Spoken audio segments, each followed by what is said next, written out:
Welcome to the Interzone, a show about the Microsoft 365 Intelligent Intranet. I'm Mark Cashman, here Han Solo for this episode as we share some thoughts on the reemergence of in-person events. The core of this episode is based on three recent in-person events: the European Collaboration Summit in Düsseldorf, Germany, the Microsoft 365 Collaboration Conference in Vegas, and the 365 EduCon event in DC, formerly SP Fest, SharePoint Fest. Now, I didn't think I'd have such a strong reaction to being in person again at an event, but I did. For me, it was so great to see old friends, to meet new ones, to see faces that I haven't seen in a long time, to hear things like, "Hey Cashman," going down the hallways from afar and then end up chatting for a while. Different than your interactions in an instant message, a text, an email, a webinar, or that side chat of a meeting, but to roam the expo hall, to chat about solutions, see who's who and who does what, and maybe pick up a little swag. That's stuff that we all get. Special shout out and thanks to the Lightning Tools team and Sandia Usia for that comfy new beanie cap. Yes, tangible and warm. And there is that tactical notion of training others in person, hearing from others in person, and getting feedback with smiles and sometimes jeers if there are things that they're giving us feedback that are troublesome or have been of concern for a while. In person. I've heard all of these things in webinars. I've gotten a lot of feedback and I've given a lot of feedback through different mechanisms, but to do it all in person was a really nice experience. And again, a little bit of surprise. One tactical note, I'll also mention that it was an exercise in dusting off all the cobwebs of how to present and also the technical cobwebs of my laptop because I hadn't used it really for 2.5 years. And so there was the few updates to install, and I needed to make sure I had all the right connector cables for projecting, the good old mini display port to HDMI and one for my iOS demo device, USB-C to HDMI. I really got to be my own AV department. Now, to be transparent and certainly open to more than just myself and my perspective, we may not all be ready to be back in person. And I know even if you are ready, getting to an event can be time consuming and a budget burner or something that you haven't budgeted for a while. So take this podcast, this episode as a perspective, a reemergence perspective, and a retrospective based on my direct learnings of being in person recently and also seeing what other people in the community, as they're making noise and providing their own intuition and thoughts and feelings around getting back into the groove of being in person, both the pluses and the minuses. So I thought to start this episode, we start with a few verbatim words on community from Jeff Teeper, who is our Microsoft CVP for OneDrive, SharePoint, and Teams. And this is something that he shared live on stage in Vegas during his opening keynote for the Microsoft 365 conference. So this is from Jeff, quote, "First, let me start by saying we missed you and thank you. It has been an incredibly hard couple of years where we have seen friends, family, and colleagues get sick and organizations get disrupted by the global pandemic. We know that impact is far from over and health and safety is our highest priority. During all this, as we've introduced new capabilities to enable remote work, we were so grateful that the best community in tech, spanning SharePoint, Teams, Power Apps, and all of the Microsoft Cloud, yet again rose to the occasion and hosted virtual community events around the world to share knowledge and facilitate human connections in this community that we all love. We are all so thrilled this week that we can take a step forward with this in-person event where we can hear from you, hear how you're doing, and hear how we can help. Thank you again to the best community in tech. We are stronger than ever. We thank you." End quote. And to which I say, well said, Jeff. So tackling and transitioning into reflecting on a few of these in-person events, I'll start off with the European Collaboration Summit. This is not one that I attended in person, but a number of my colleagues flew from the US or gathered from different parts of the EU and moved into Düsseldorf, Germany between November 29th and October 1st. For me, because I wasn't there, this was that first true feeling of FOMO in 2021. So it waited till the very end of the year to hit me. But I had this fear of missing out of being in Germany and really being able to have the experience of what I got the next week. But specifically, I saw a lot of people from the attendees and speakers talking about their experiences. So I got this from Twitter from Victor Weiland. He says, quote, "Already missing my friends from Collab Summit the last week. I really hope it doesn't take us another 2 years for this awesome community to get together again. Hashtag community rocks." Also, another perspective from Corrine Bosch, quote, "I'm home completely re-energized and very motivated to start my working day. Thank you, Collab Summit, for the amazing conference, and thank you, speakers, for the interesting sessions." End quote. I think when you see these quotes and a lot of the people's photos and pictures around the event, you really start to see that gaining the knowledge and finding out about the news is all well and good. And that's something that you could get if you really wanted to search online post our Ignite event. There was a lot of news and announcements that went out. But to have it be presented to you and have something that where you hear from your peers and are able to follow up and ask questions, I think it's really important, at least to start to see that value of what an in-person event brings. One of our peers and Microsoft MVPs, Mark Anderson, said, quote, "Thanks to the organizers and volunteers who made this event run so well. It was fantastic to get together again in person, carefully and safely." One of the things I also know that a lot of our event teams are putting very, very much in the forefront of how they run their events is to make sure that everybody's careful and safe. And I would even say that before the pandemic, there was a lot of focus on making sure that events were inclusive so that everybody felt they had a voice, everybody had a chance to, raise concerns and ask questions.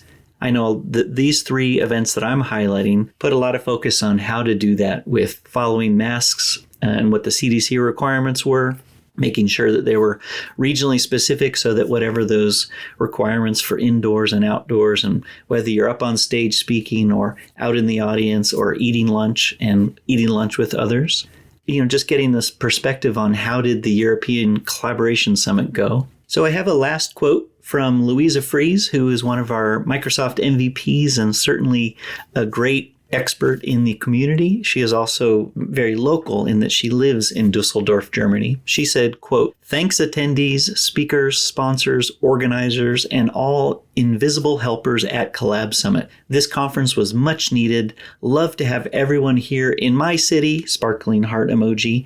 "See you all very soon," purple heart, blue heart emojis. Hashtag Collab Summit, hashtag Community Rocks. Now, there was a great video that the European Collaboration Summit team put. They called the closing video. I'll have a link to that in the show notes. And you'll get a sense of what was it like to be in person, to roam the halls, to meet with people, for people to be presenting, asking questions. It's a really nice, not too short of a video, so you get a really nice look into all the things that the Collab Summit team did. So with this first in-person event, pretty sizable event in Germany, I'd love to give kudos to Addis Hugo, Spencer Harbar, and the entire European Collaboration Summit crew for not only putting on an event to help to spread the news, to help have a facility to get questions and answers, but also to take those precautions of bringing together the community in a very safe way.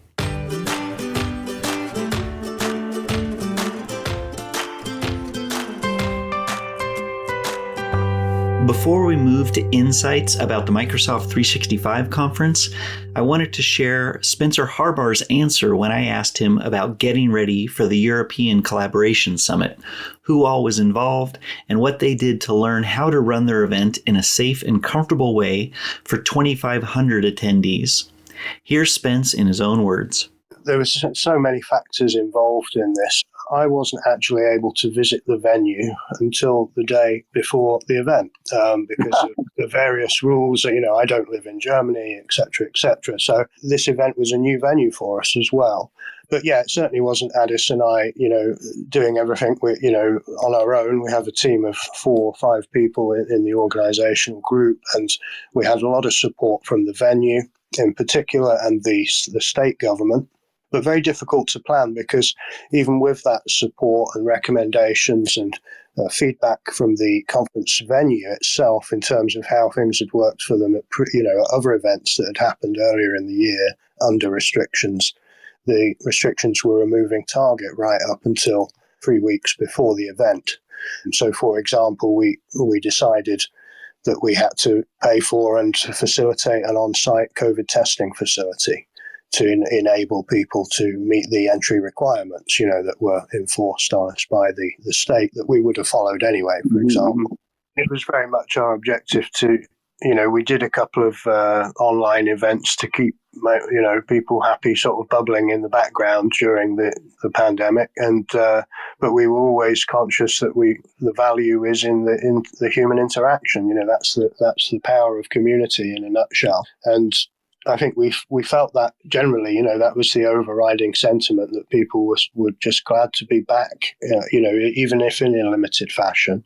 Everybody's just burnt out. As wonderful as the online tools are, there's only so much time you can spend staring at the computer screen, right?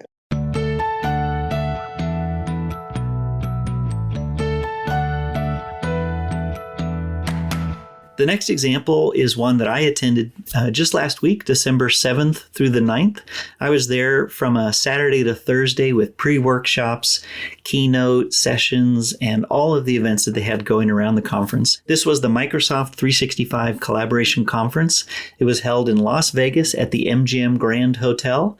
And this is really the impetus for me, the first in-person event at scale. And Vegas not only disappointed, but you surprised me. And the event surprised me in terms of my feelings that I got from being in person again. There were 20 workshops. The workshops had on average 30 to 40 people in each workshop, with on the very high end of the scale, our peer in the community, Laura Rogers, ran a Power Apps workshop that had 130 attendees. Myself and Michaela Barrett, my peer, had 32 attendees for our Microsoft Lists workshop. And all numbers aside, it was just really nice to see that people not only wanted to attend the workshops, but were willing to come in person, with something that we didn't have to do through a webinar for an hour or 3 hours. It was really nice, specifically through the lens of the workshop, something that we hadn't done in a long time, including bringing our own swag. We had some fun new Microsoft List socks and beanies, and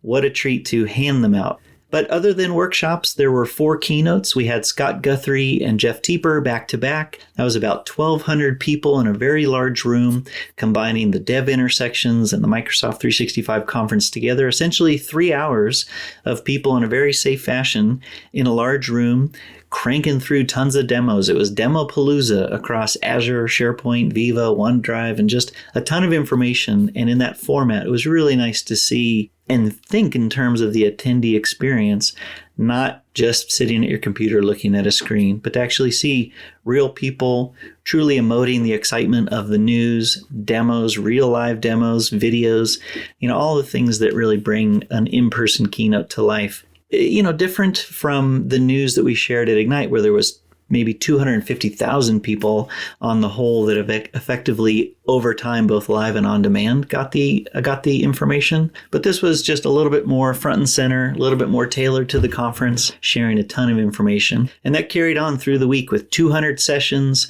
That was Microsoft speakers, community speakers, MVPs, a lot of partners. There were 100 exhibitors in the expo hall. And again, that next level of discussion was also great to see. Q&A after a session, people walking down the hallways and asking to get somebody's attention or to provide feedback. And then just in the expo hall, having that sense of time to be able to find the right person, ask the right question, see another set of demos maybe specific to your question, and then pepper this all with lots of great dinners, lunches, coffee chats. It was just a great way to engage with the community.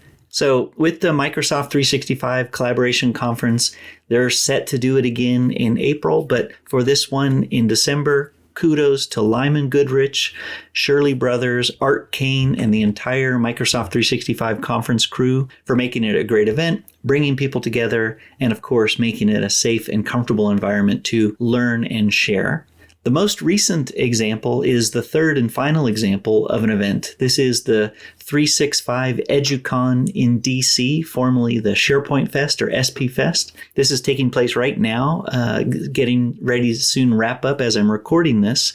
And it was held between December 12th through the 16th. They had 2 optional days of workshops, and it was a 3-day conference with attendees being able to choose from about 130 sessions and 25 workshops. And in all of what I saw on Twitter and some of the things that were posted into Instagram and Facebook, there was a steady stream of images of people either being trained or asking questions or taking questions or presenting. I saw things that Gökhan Ozisi or Joanne Klein, Scott Shearer, Andy Honeycutt, all wonderful trainers, presenters in their own right, whether it's a webinar or in person. But some of these images really brought to life the value of somebody who is in person, going around from desk to desk, making sure that if somebody's trying something as more of a hands-on lab or has a question, that they're being addressed right there in a little bit more of a longer form than something where 2 people are typing at each other. There's also an opening keynote from Caruana Gatumu and Liz Sundet. They kicked off everything right from everything that I saw and heard about, followed by sessions from Microsoft, MVPs, and community leads, which seems to be a great trend of who is supporting these events and really the benefit that is then passed forward both to those people who are training and for those attendees that show up. One of the quotes that I saw from this was a word from one of our partners, Crow Canyon Software, and they said, quote, "Here at 365 EduCon, loving the hashtag human-to-human conversations." Simple, short quote, but I think reiterates the value of when you can be face-to-face, either in a one-to-one meeting, a one-to-few like a workshop, or a one-to-many like a session or a keynote, making that human-to-human connection is vital. And then from the 365 EduCon team themselves, quote, "Hashtag 365 EduCon DC is underway. It's so great to see everyone in person again, and today has been an awesome start to the event. Be sure to stop by registration desk and say hello to our team." And in DC specifically, there was just a great warm welcome by the attendees and, of course, the staff that run these events in 3 or 4 cities across the year. Certainly great to see a strong finish in 2021. So kudos to David Wilhelm, Jamie Bertha, Sharon Toller, and the entire 365 EduCon crew. Kudos to the name switch and doing that midstream, going from the SharePoint Fest or SP Fest to 365 EduCon, and that it doesn't stop there. This is just a great way to wrap up 2021. So I hope just getting a little window into either my in-person experience or sharing that of others. I did meet with a lot of people from my team who presented and attended the various conferences, either with me or at these other events. And they all said the same thing. It was just really nice to be back in person again. Different, of course, than webinars as we've all gotten accustomed to in these last couple of years, but to pepper in the value of getting real direct feedback, having real discussions, and of course, just taking time to make that connection beyond the technical training, to just spend time to find out more about how are these people doing, and being able to then hopefully take that back into everything that I do, to share information in the future, and to be able to take back the learnings that were a little bit more deeper than taking the log of a webinar Q&A chat, in terms of being able to translate how are our products affecting the world, to be able to bring that back with a lot more confidence and a lot of having just looked people in the eye and heard them directly face to face. How are they feeling about Microsoft 365, and bring that back to the engineering team. So to round things up, as you consider your want, your need, or thinking about in-person events, certainly there will be a ton of online events still, but I just wanted to enumerate through all of the events that I'm aware of that are coming and worth noting to consider going to in 2022. The first one, also in Vegas, a return to the Microsoft 365 conference.